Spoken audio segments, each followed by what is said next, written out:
Hello and welcome back to the Ash and Stone channel. My name is Chris and today I'll be showing you how I went about making my modular palisades.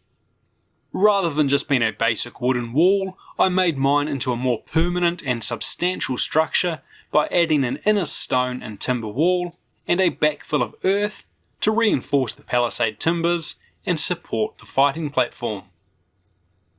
So the first thing I need is a base structure, with a base made out of linoleum tile or MDF, with a block of polystyrene or styrofoam glued on top. Or, because I'm lazy and have a 3D printer, a 3D printed base structure. Okay, to be fair, it's not all laziness. The 3D printed base has big advantages. It's lightweight, durable, easily replicable, and dimensionally consistent. But it's also pretty low effort. I've done the base itself 150mm long, 50mm wide, with the block on top being 40mm high and 20mm wide.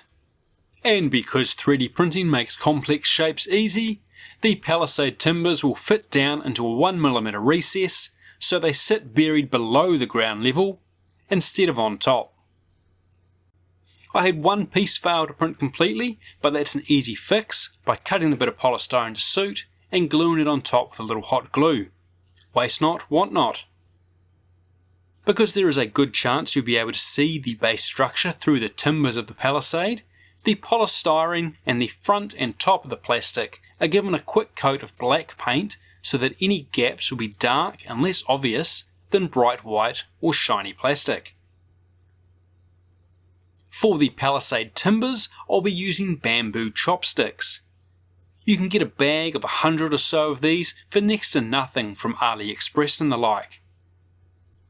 I mark them out and cut them into pieces, one at 90mm, one at 60mm, and the last little bit has decoration machined into it, so it gets disposed of as I don't want those decorations on the terrain piece itself.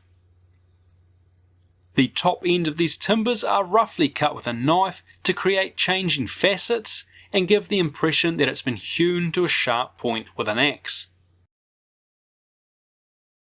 And with a whole bunch done, we are almost ready to glue them to the base structure. But first things first, let's check the layout and make sure we've got enough.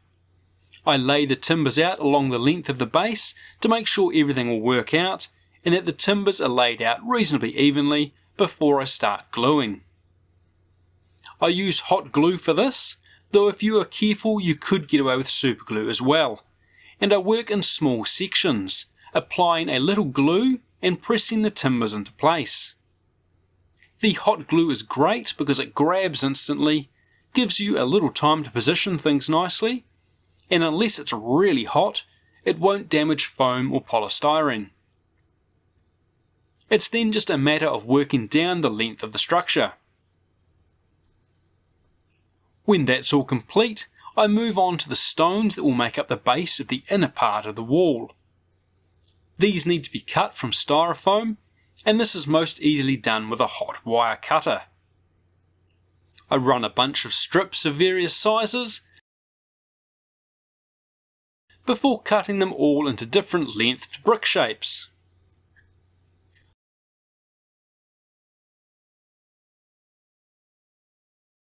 When I have a pile of bricks, they get tossed into a container filled with rocks or broken bits of concrete and shaken around a bunch. This does two things for me. It textures the faces of the foam bricks, imprinting a rocky texture into the foam, and it also wears down the corners and edges so that instead of the crisp clean edges straight from the hot wire, I get rough, uneven and rounded stones that'll give me a much more interesting finish. When they are ready, I'll glue them to the back of the base, stacking them up in a rough wall with a little hot glue. They certainly won't make a structure to last the ages, but for a fairly solid palisade incorporating robbed stone, they'll do the job. Once they're all stacked up, I'll give them a coat of black paint, and I mix in a bit of Mod Podge to give the foam a little extra strength. I'm sure you've come across it before, but if you have not, Mod Podge is a mix of white glue and varnish, and when dry it makes a nice hard shell that'll protect the soft foam beneath it. When it's dry, these stones are painted with various shades of grey, building up highlights with lighter dry brushes as I go.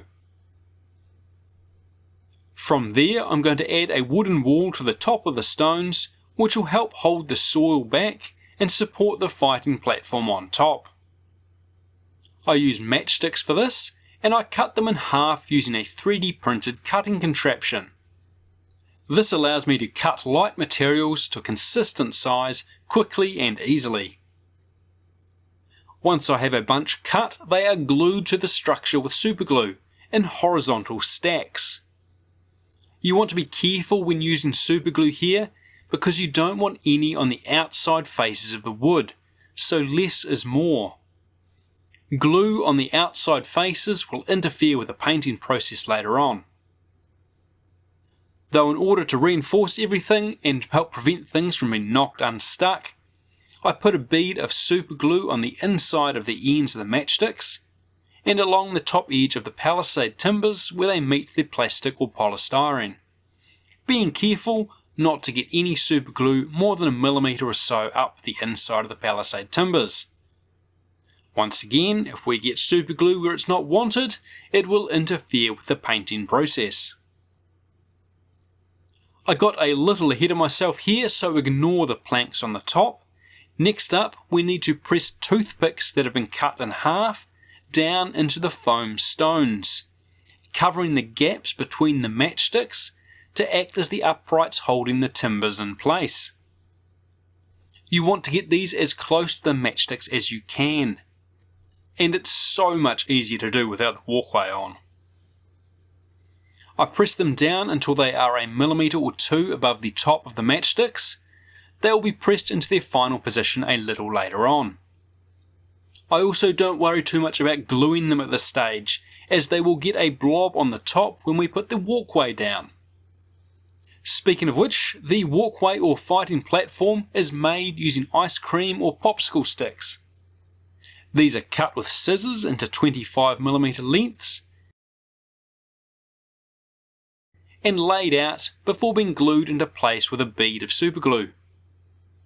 You need to balance between having enough and not overdoing it, because we don't want any glue squeezing out onto any of the outer surfaces of the wood. When we come to the uprights of the previous step, a blob of superglue is placed on the top of the toothpick as well, and the upright is pressed down by the popsicle stick so that it's glued on the top and firmly held by the foam below. That's the construction complete, and now it is time to paint the timbers. We have lots of lovely variation in colour and texture there already, so in order to make the most of that, I'll be staining the timbers with washes rather than an opaque paint. I have a Vallejo black and brown wash here ready to go. I've found these awful for miniature painting because of the amount of bubbles you get, but they are perfect for scenery. And what I do is slap on a liberal coat of each. A little black on the occasional timber in various spots, followed by a coat of brown over everything, working back and forth with both, mixing them and just generally getting a stain on all the wood.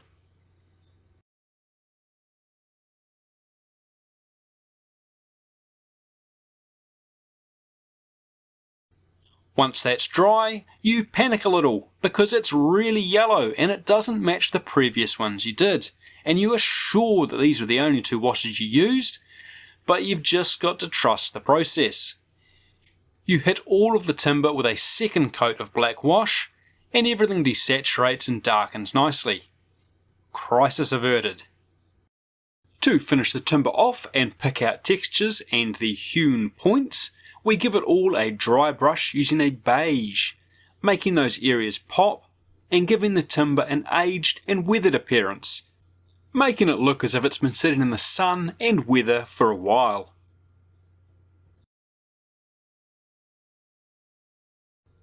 In order to add a splash more colour to the timbers, I dribble on some green wash and brush it around in a couple of spots near the base to add a little bit of light growth to the damper bottoms of the posts.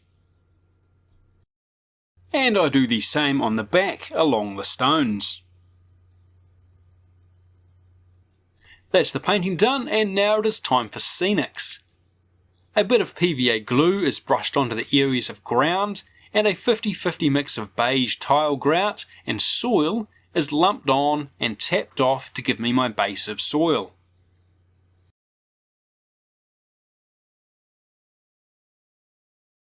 I also put a layer on the sides of the underlying structure to help indicate that this area is filled with soil. To make sure that all stays stuck, I use a syringe to dribble on a mix of PVA glue and water with a touch of liquid soap mixed in. The exact ratio of glue and water doesn't really matter as long as it flows, and the drop of liquid soap reduces the surface tension of the mix so that it soaks into the grout quickly and easily rather than beading on top. You can of course use isopropyl alcohol to pre-wet the grout, and that will make everything soak in quicker. But as I'm working on such a small area and the liquid soap is more than capable of getting the glue where it needs to be, I don't feel the need to use IPA in this case. We put that aside to dry, and we can then move on to applying static grass. I brush on a bunch of tacky white glue. I like to have a lot of grass rather than a lot of bare patches, so most of the soil will end up covered. And the static grass will be applied using an applicator. I use a plate of steel as a base for the electric field. It's way less messy than sticking your applicator's probe down in the glue every time you want to use it. And I do the static grassing in a box to keep the mess down. A layer of 2mm grass is applied over all of the areas of glue, and the excess is tapped off.